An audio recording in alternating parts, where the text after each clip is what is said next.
자, 교재를 보고 한번 이야기 진행해 보도록 하겠습니다. 3. 먼저 죽은 가족들은 천상에 나고라고 돼 있죠? 예, 그래서 우리가 항상 염불하거나 독경하거나 기도할 때 우리 살아있는 가족들을 위해서 축원하고 또 마지막에는 이 염불 독경의 공덕으로 저와 인연 있는 영가들이 좋은 곳으로 천도되어지이다. 저와 인연 있는 영가들이 극락왕생하여지이다. 이렇게 축원하죠. 그래서 여러분 우리 절집 용어로 살아있는 사람을 위해서 축원하는 걸 생축이라고 해요. 뭐라고 한다? 생축. 생일 축하가 아니라 살생자, 날생자. 살아있는 사람을 위해서 축원하는 건 무슨 축이라고 하고? 생축. 죽은 사람을 위해서 축원하는 건 무슨 축이라고 할까요? 죽축? 망축. 예. 그래서 요새는 이런 표현 안 써요. 그냥 영가 축원, 뭐 가족 축원, 영가 축원, 뭐 생일 축원 이런 표현을 쓰지. 근데 옛날에는 살아있는 사람을 위해서 축원하는 거는 생축이라고 불렀고, 돌아가신 분을 위해서, 그래서 망자라고 하죠. 망자를 위해서 축원해 주는 거는 망축이라고 한다. 그러니까 어떤 노보사님이 스님, 그럼 왜 스님들 부처님께 축원할 때 왜 자꾸 죽은 사람 축원만 해주는 겁니까? 아니 언제요? 왜 살아있는 사람도 다 축원하죠? 언제요? 했더니 스님이 망축이라고 했지 않습니까? 예. 근데 스님들 축원할 때면 꼭 망고 이러는데 그 망고의 망이 죽은 사람 축원하는 거 아닙니까? 이래서 내가 그냥 미치고 발작 뛰겠다. 내가 망고가 아니라 뭐예요? 그렇죠. 앙이에요. 앙고 이러는 거예요. 우러를 앙자. 알겠죠? 그래서 스님들 발음이 앙고 했는데 노보살님이 뭘로 들으신 것 같아요? 망고 이렇게 들으신 것 같아요. 그래서 앙고에 알겠죠? 예, 우러를 앙자. 그래서 먼저 죽은 가족들은 천상에 나고라고 돼 있죠.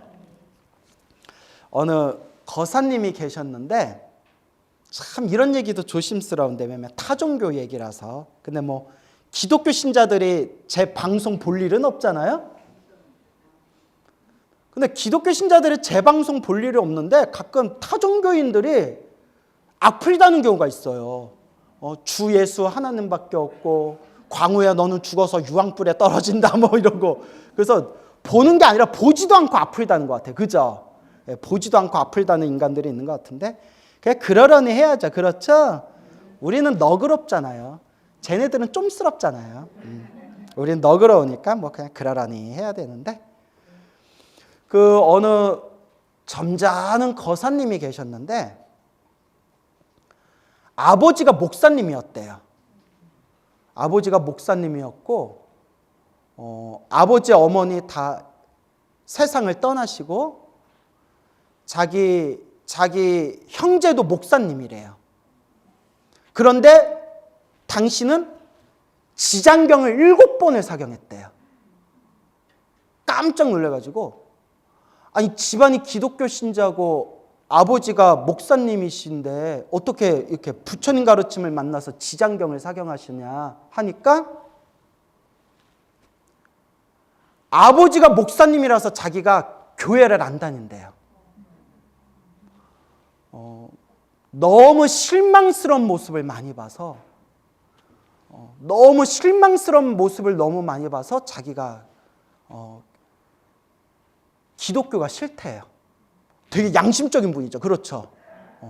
그리고 남 얘기라서 자세히 얘기는 못하겠는데 어머니가 너무 고생했대요.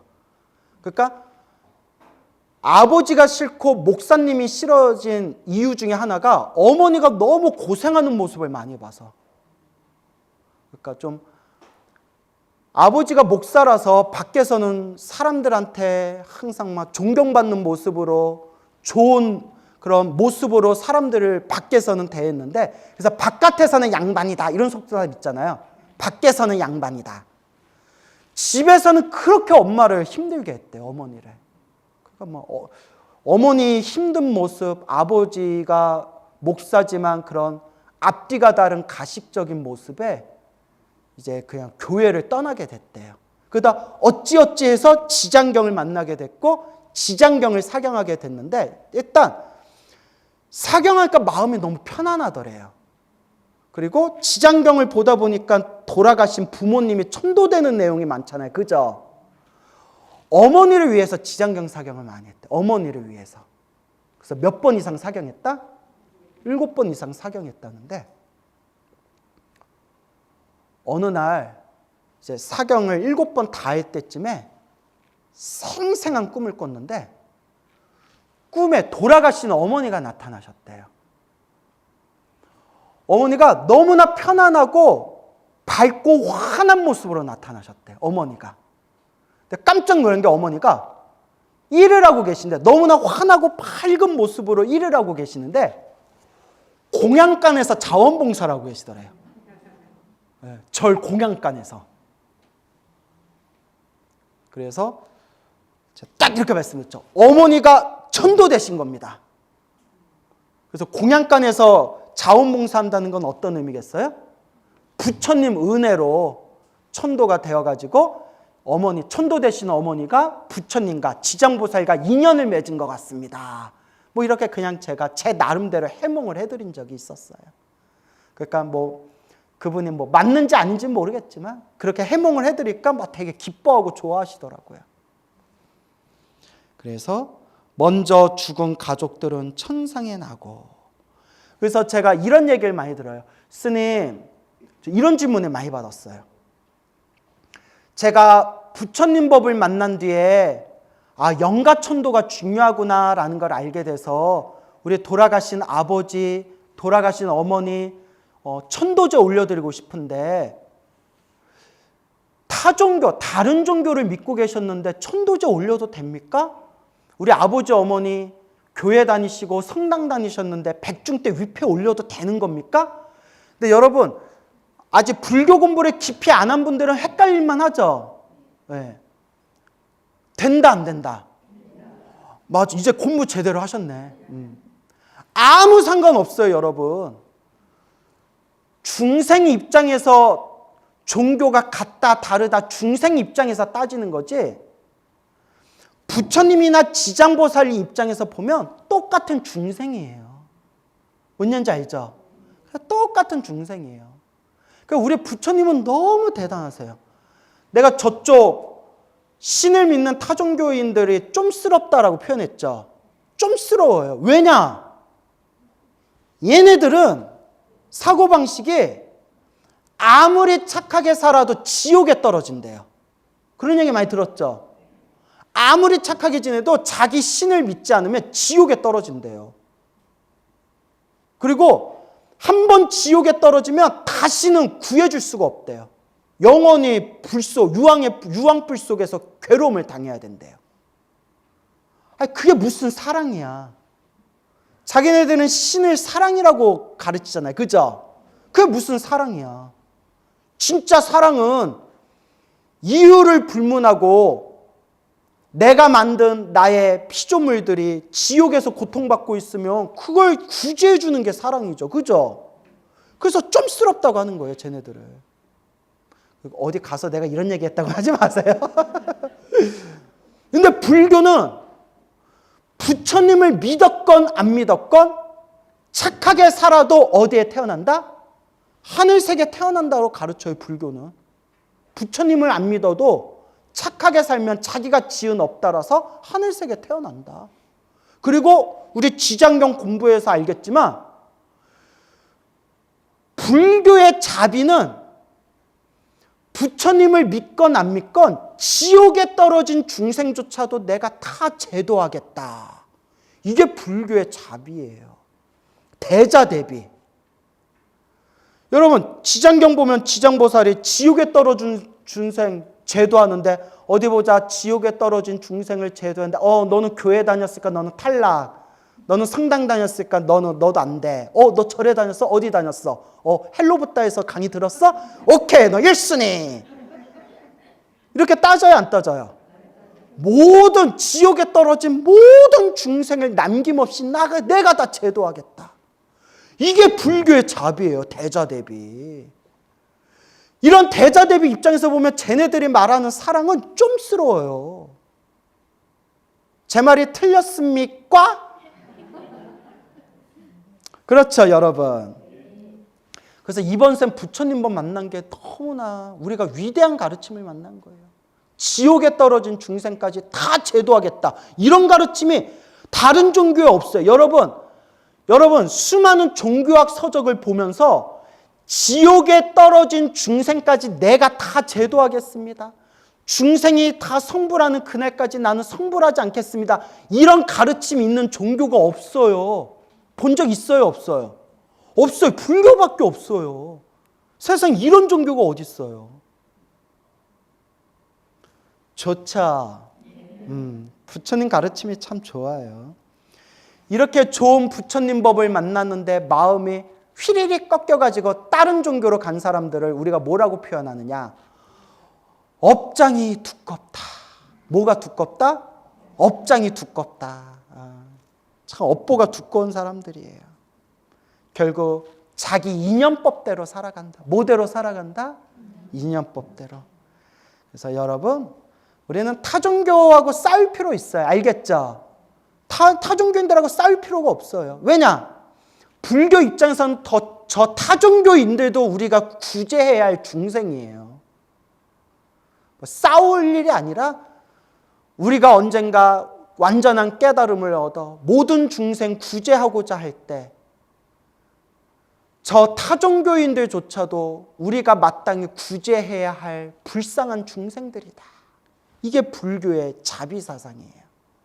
그래서 타종교인들끼리 싸울 필요는 없지만, 타종교인들을 비판하고 싸울 필요는 없지만, 그래도 우리 불교 입장에서 제가 한번 소신 발언을 해본 거예요. 알겠습니까?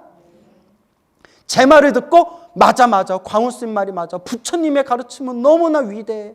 이렇게 위대한 부처님 법을 만난 나는 정말 복이 많은 사람이야. 성근이 있는 사람이야. 이렇게 생각한 분이 있다면 이분들은 이제 찐불자가 되어가는 거예요. 그런데 누군가가 제 말을 듣고 그래 네 말이 네가 제일 잘났다. 야 불교가 제일 잘났다. 그래 잘났다 잘났어. 얼마나 잘 사는지 한번 보자. 라고 비꼬는 사람이 있다면 뭐가 두꺼운 사람들이에요? 업장이 두꺼운 사람들이에요. 업장이 두꺼운 사람들은 어떻게 해야 돼요? 업장 변경해야 돼요. 알겠죠? 업장 변경. 자, 그래서 먼저 죽은 가족들은 천상에 나고, 그래서 이렇게 영가천도에서 가피 받은 분들이 참 많아요. 영가천도에서 가피 받은 분들. 길상사 살고 있었을 때 저랑 친하게 지냈던 스님이 있었는데, 연세는 저보다 한참 많으셨는데 친하게 지냈어. 저한테 되게 잘해주셔서 지금 완전히 은퇴해가지고 이제 내 광우스님 제가 이제 살아봤자 얼마나 살겠습니까? 하면서 그 어디 지방에 초가상간 하나 이렇게 구해가지고, 시골은 집값이 싸잖아요, 그죠? 초가상간 하나 구해가지고 지금 계속 그냥 금강경 기도하고 계세요. 금강경 기도하시는 분이 계시는데, 그래서 제가 가끔씩 이렇게 떡값 올리고 하는데, 그 스님이 길상사 있었을 때 끔찍한 소식을 들었어요.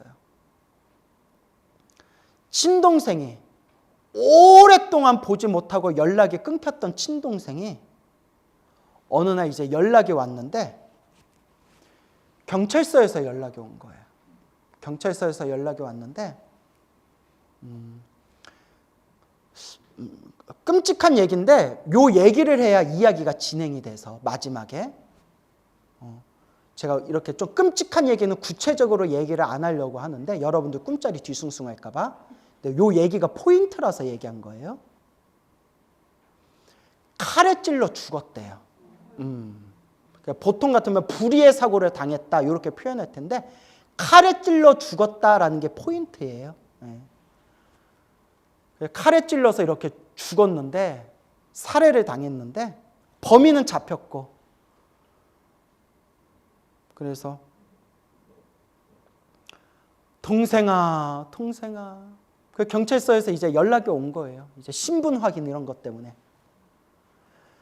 그래서 이제 동생이 죽고 스님이 개인적으로 죽은 동생을 위해서 49제를 지내줬어요.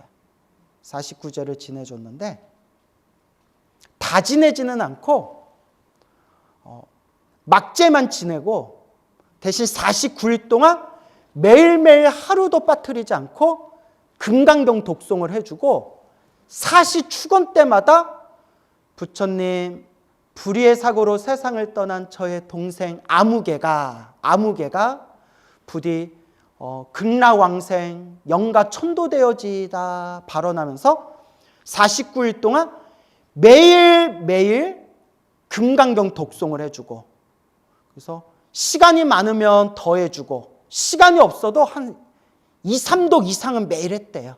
시간이 넉넉하면 한 뭐 더 해주고 금강경 독송하고 40대마다 축원, 축원 올리고 그렇게 이제 49일 동안 금강경 기도를 해주고 막제도 회양을 잘 했대요. 그렇게 49일이 지났는데 생생한 꿈을 꿨대. 생생하게. 저게 꿈속에서 꿈에 동생이 딱 나타났대. 꿈에 동생이.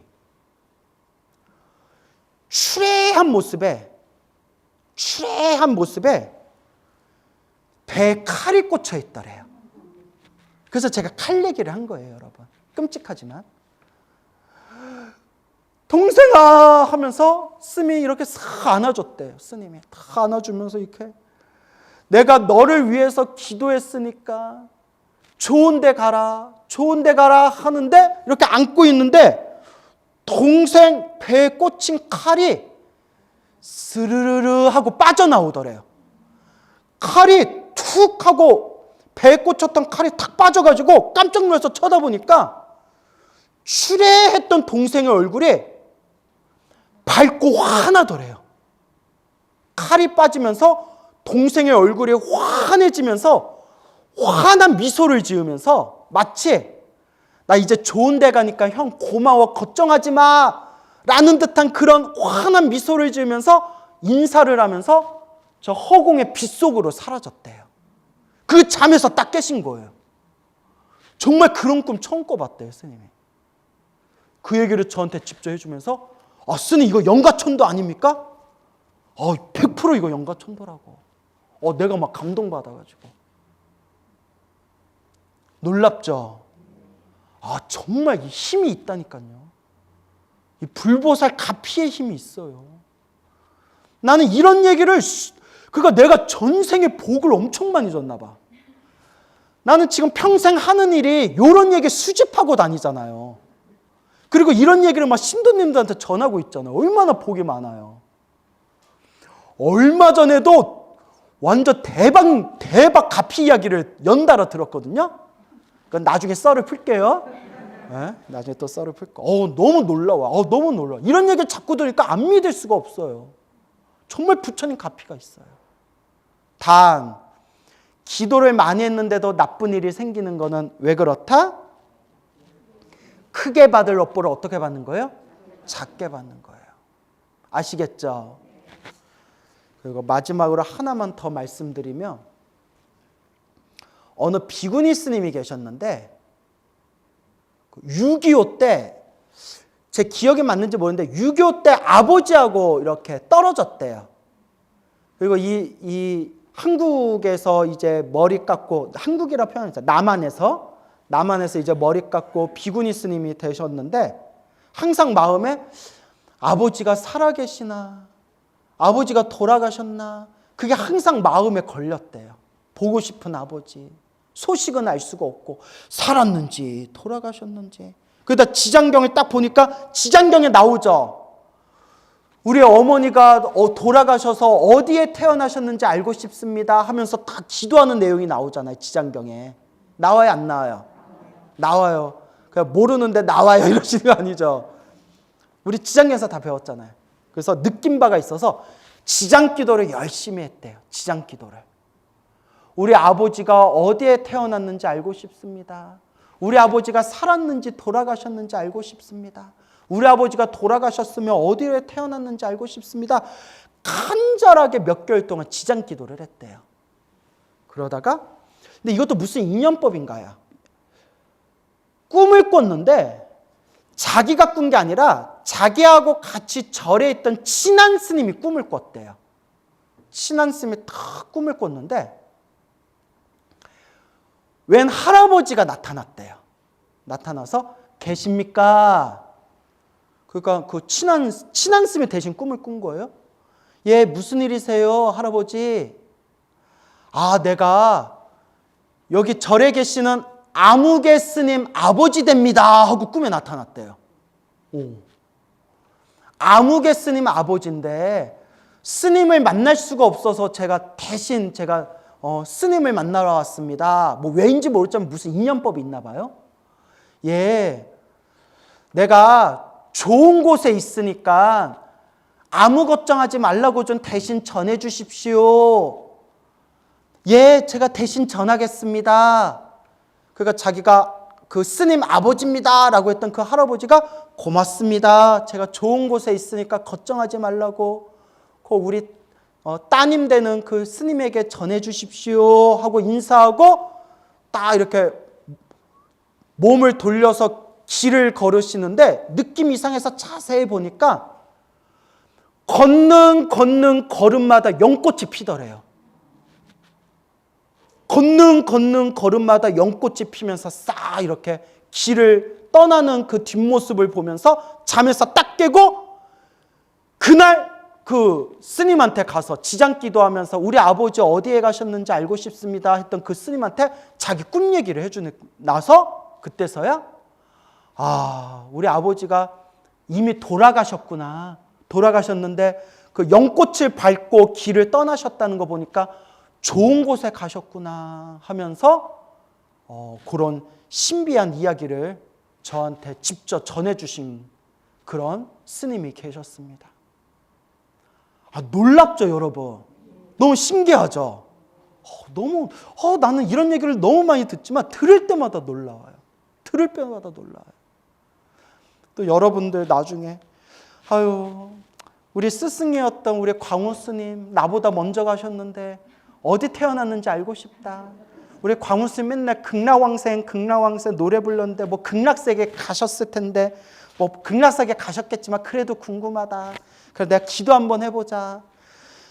지장보살님, 광우 스님, 우리 광우 스님 어디 태어났는지 알고 싶어요. 꿈에서라도 알게 해주세요 했는데 딱 꿈을 꿨는데 뭐 불길 속에서 광우가 으아! 이런 꿈꾸면 예? 얼마나 창피해요. 그죠? 예, 웃자고 한 얘기지만.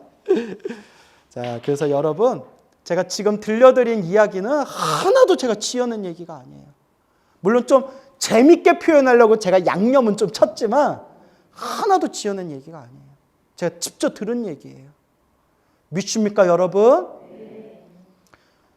제가 왜 이런 얘기 자꾸 들려드린지 알겠죠? 뭐 해라? 기도해라. 염불해라. 부처님 가피가 있다 없다? 아, 분명히 있다. 라는 걸 명심하시기 바랍니다. 알겠죠? 살아있는 가족들은 장수하며 라고 돼 있죠? 살아있는 가족들은 장수하며.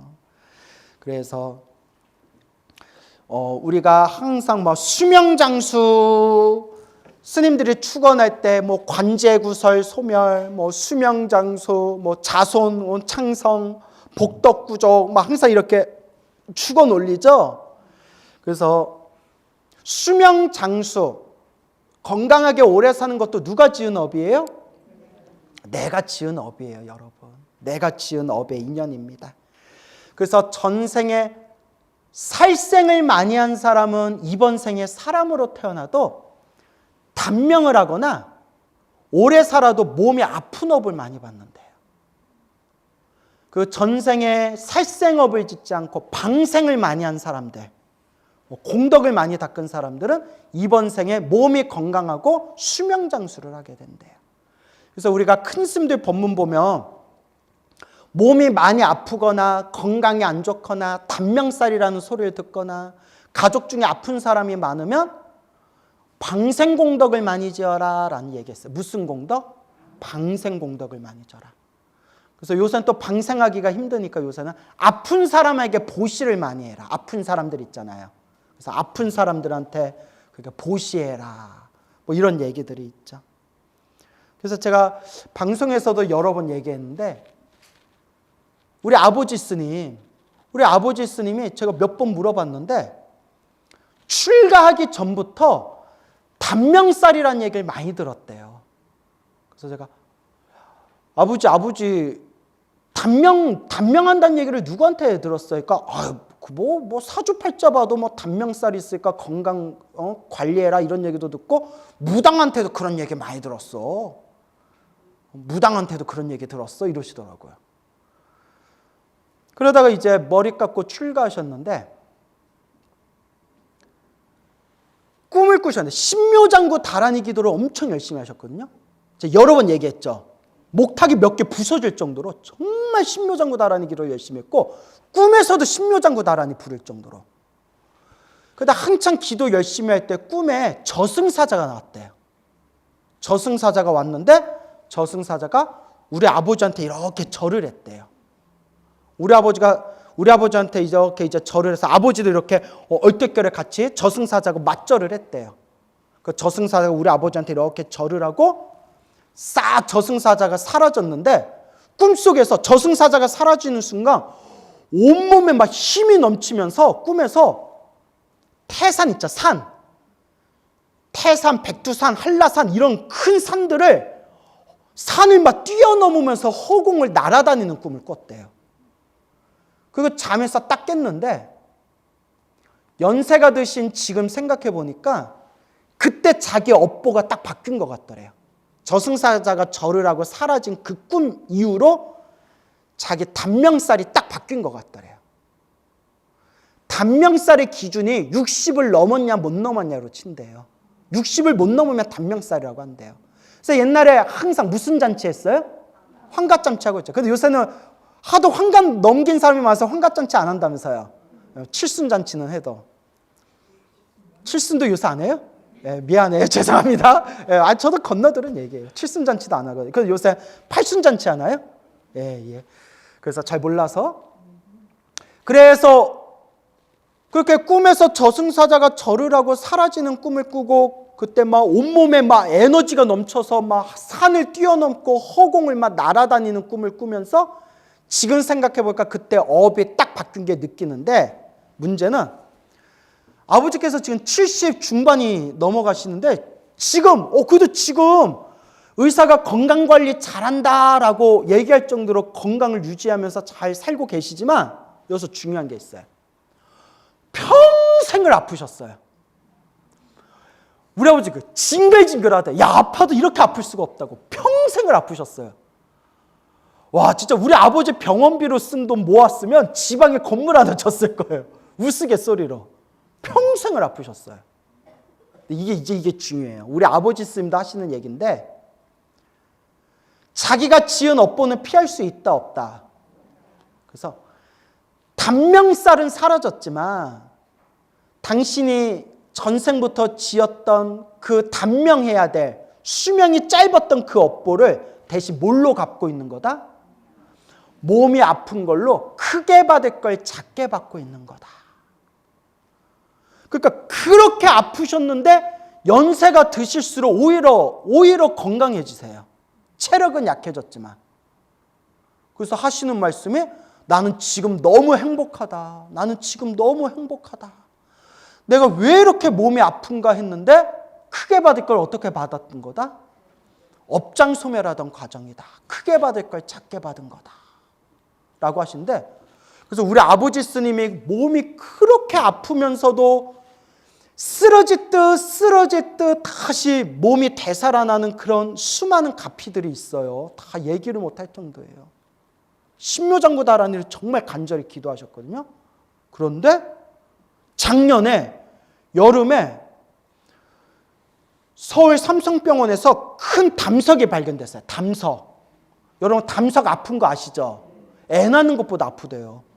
우리 아버지가 주무시다가 너무 아파서 주무시다 비명을 지르면서 잠에서 깼대요. 너무 아파가지고.